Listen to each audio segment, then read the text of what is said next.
Assalamualaikum warahmatullahi wabarakatuh. Materi selanjutnya kita melanjutkan materi yang sebelumnya ya. Video sebelumnya yaitu disjungsi dan implikasi. Disjungsi dan implikasi ini termasuk dalam pernyataan majemuk yang terdiri dari konjungsi, disjungsi, implikasi, dan juga diimplikasi. Nah, untuk yang konjungsi sudah kita bahas pada video yang sebelumnya. Selanjutnya kita akan membahas tentang disjungsi dan implikasi. Nah, apa itu? Mari kita pelajari. Disjungsi atau biasa dinotasikan dengan huruf V. Definisinya, jika pernyataan P dan H dihubungkan dengan kata hubung atau, maka pernyataan P atau H disebut disjungsi. Nah, kata-kata sehari-hari yang sering digunakan itu adalah atau. Jadi, kalau ada sebuah pernyataan atau kalimat yang berisi kata atau, berarti itu adalah sebuah kalimat disjungsi. Nah, untuk notasinya adalah seperti ini. Huruf V, kalau konjungsi kan kebalikannya ya, V tetapi ada bawah. Kalau yang ini V seperti huruf V. Nah, ini dibaca dengan atau. Nah, selanjutnya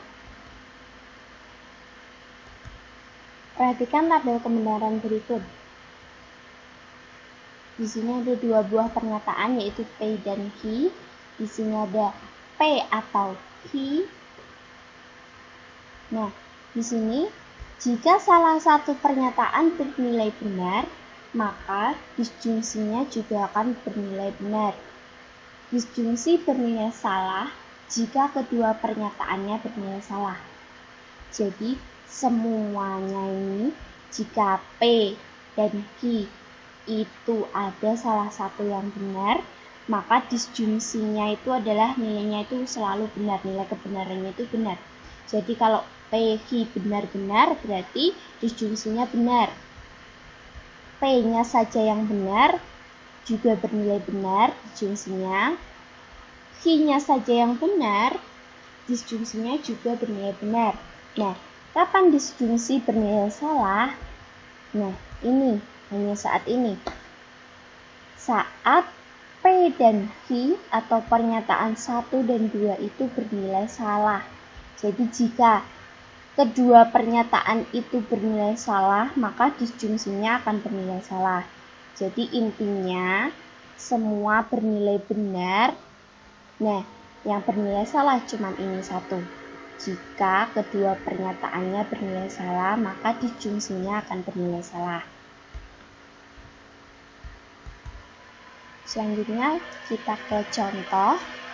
Contoh 1. Tentukan nilai kebenaran dari disjungsi berikut.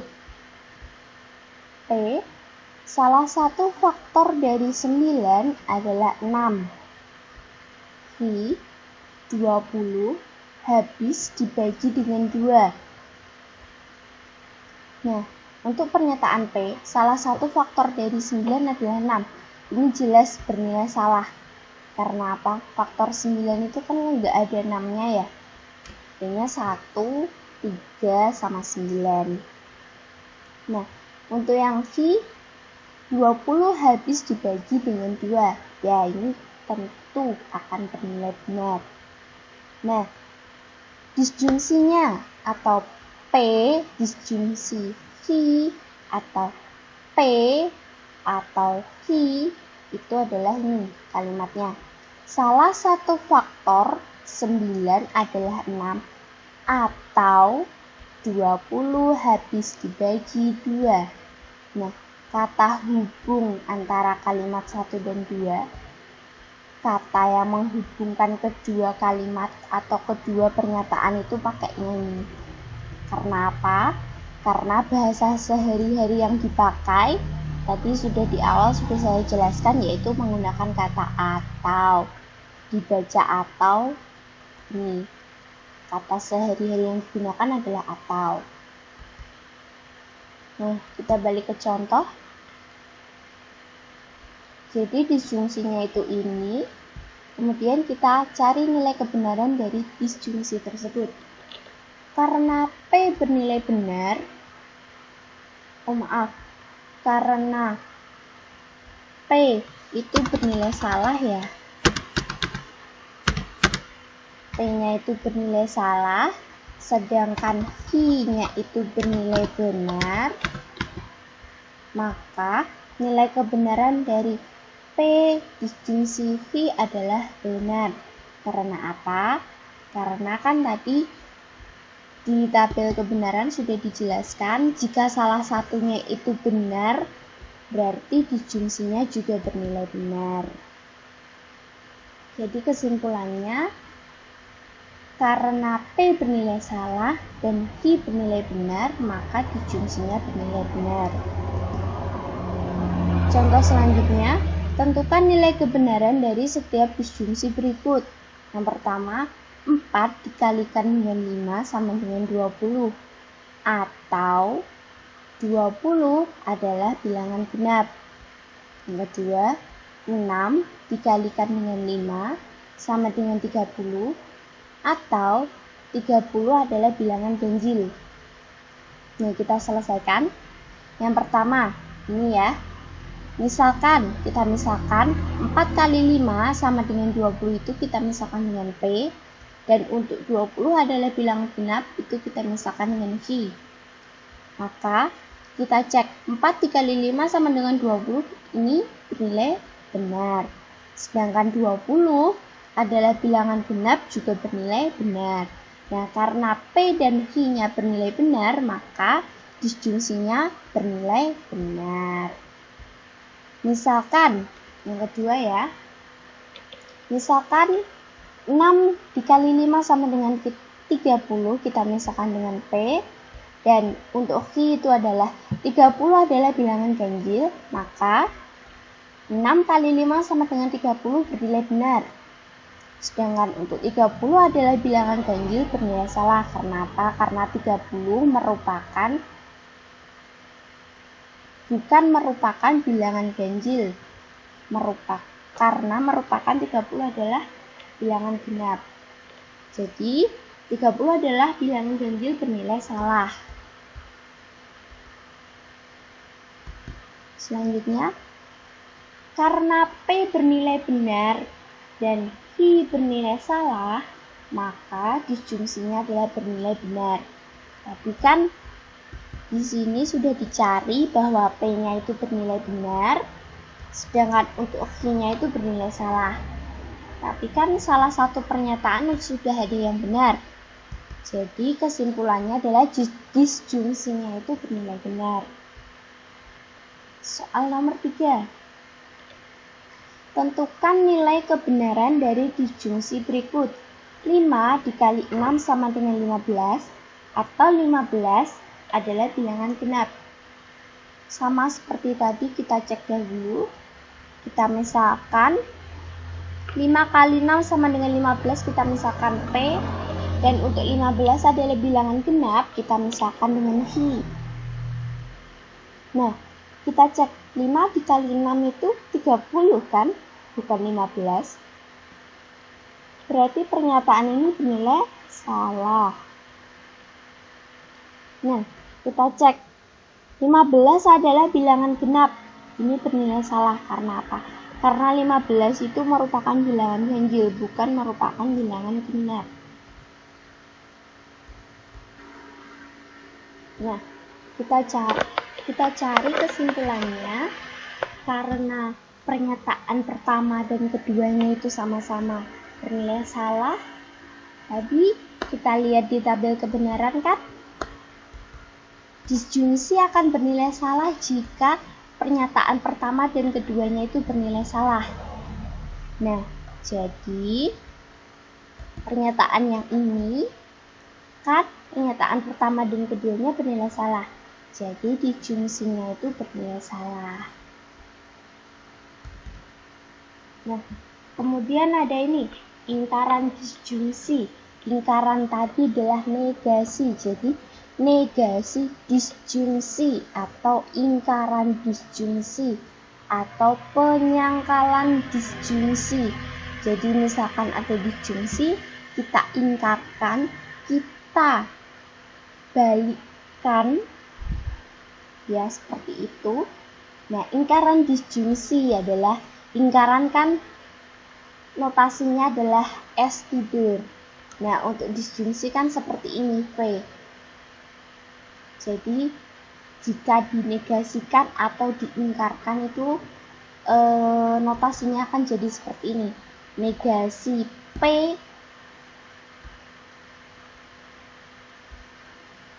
dan negasi V. Nah, kenapa kalau di sini menjadi tandanya berubah atau notasinya berubah? Kan kita mencari ingkarannya. Jadi misalkan di sini seperti ini kan berarti kebalikannya adalah seperti ini. Jika di sini bukan negasi, kalau kita ingkarkan akan menjadi negasi. Nah, kita lihat tabel kebenaran. Di sini ada negasi P, negasi V, ada P, V, P atau V, negasi P atau V, dan juga negasi P dan negasi V. Nah, bisa dilihat benar salahnya.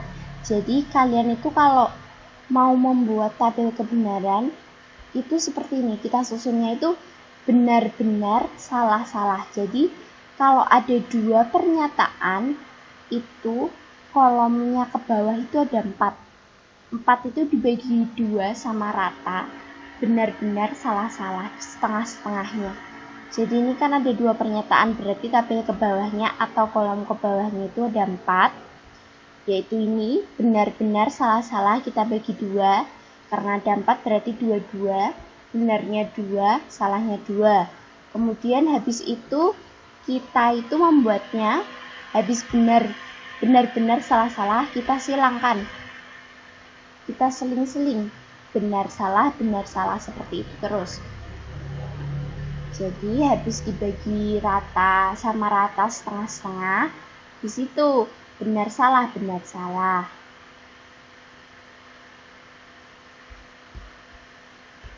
Nah, selanjutnya ini langsung ke contoh ya. Tentukan ingkaran dari pernyataan di bawah ini. 1. Jakarta adalah kota besar di Indonesia atau terletak di Pulau Jawa. 2. Dua garis saling sejajar atau saling berpotongan. Nah, kita selesaikan. Yang pertama, Jakarta bukan kota besar di Indonesia dan tidak terletak di Pulau Jawa. Kenapa menjadi seperti ini? Kan kita tadi dinegasikan ya, berarti dibalikkan. Jadi jika Jakarta adalah kota besar di Indonesia, jika kita negasikan atau kita ingkarkan akan menjadi Jakarta bukan merupakan kota besar di Indonesia. Terus atau ini kalau dinegasikan akan menjadi kata dan begitu pun juga sebaliknya. Jika ada kata dan, jika dinegasikan akan menjadi atau. Tidak terletak di Pulau Jawa. Karena apa? Di sini kan terletak di Pulau Jawa. Nah, jika dinegasikan atau diingkarkan akan menjadi tidak terletak di Pulau Jawa. Yang kedua, dua garis saling sejajar atau saling berpotongan. Dua garis saling sejajar kita negasikan dulu menjadi dua garis tidak saling sejajar. Jadi di sini tidak. Di sini kan ada tidak karena kita ingkarkan. Kemudian atau tadi kalau dinegasikan menjadi dan. Saling berpotongan. Nah, ini saling berpotongan kalau dinegasikan menjadi tidak saling berpotongan. Saya lanjutkan. Selanjutnya ada implikasi. Nah, implikasi itu notasinya seperti ini, tanda panah. Definisinya adalah implikasi dua pernyataan P, tanda panah V, bernilai salah jika antecedent benar atau konsekuennya adalah salah. Nah, apa itu antecedent dan konsekuennya? Itu adalah ini. P itu kita jadikan antecedent dan V itu adalah konsekuen. Jadi sama saja, hanya saja di implikasi itu kita menyebutnya adalah antecedent dan konsekuen. Nah, notasi P tanda panah V itu dibaca jika P maka V. Jadi implikasi itu cirinya adalah jika titik-titik maka titik-titik. Karena kita memisalkan pernyataannya dalam P dan V, maka dibacanya itu adalah jika P maka V. Juga bisa dibaca dengan P berimplikasi V. P hanya jika V. P syarat cukup untuk V dan seterusnya. Selanjutnya tabel kebenarannya adalah seperti ini. Nah, langsung ke contoh ya. Contoh 1. Rosi lulus ujian matematika. Rosi memberikan hadiah permen kepada adiknya. Kalimat implikasi dari dua pernyataan di atas adalah: jawab. P. Jika P maka V. Ini adalah jika Rosi lulus ujian matematika, maka ia akan memberikan hadiah permen kepada adiknya. Nah, kita menambahkannya di sini ya, di depan. Jika P-nya kan Rosi lulus ujian matematika. Jadi, jika terus diberikan P-nya ditaruh sini. Terus habis itu maka V-nya apa? V-nya kan Rosi memberikan hadiah permen kepada adiknya. Jadi kita misalkan ia akan memberikan hadiah permen kepada adiknya. Jadi seperti itu. Selanjutnya, tentukan nilai kebenaran dari implikasi dua pernyataan berikut. Kambing adalah hewan. Kambing kelak akan mati. Nah, kambing adalah hewan itu bernilai benar. Kambing kelak akan mati juga bernilai benar. Maka implikasinya adalah jika kambing adalah hewan, maka kelak akan mati. Nah, karena P dan V-nya itu bernilai benar, maka P berimplikasi dengan V-nya itu bernilai benar. Selanjutnya adalah lingkaran. Lingkaran implikasi sama seperti tadi lingkaran disjungsi. Ini juga kita, jika ada kalimat yang sudah diimplikasi, kita akan negasikan atau ingkarkan atau kita sangkal dengan menggunakan tabel kebenaran seperti ini. PV negasi V, P berimplikasi dengan V, terus ada negasi P berimplikasi dengan V, ada juga P dan negasi V. Nah, tabel kebenarannya seperti ini. Kalian baca sendiri. Selanjutnya langsung ke contoh ya. Contohnya, tentukan lingkaran dari implikasi berikut. Jika turun hujan, aku tidak datang. Jika bukan kamu, maka dia. Jawabnya, turun hujan dan aku datang. Bukan kamu dan bukan dia. Jadi seperti ini ingkarannya. Jadi kalau ada implikasi kita ingkarkan. Tuh, cuman seperti itu. Ya, sekian. Kurang lebihnya mohon maaf. Wassalamualaikum warahmatullahi wabarakatuh.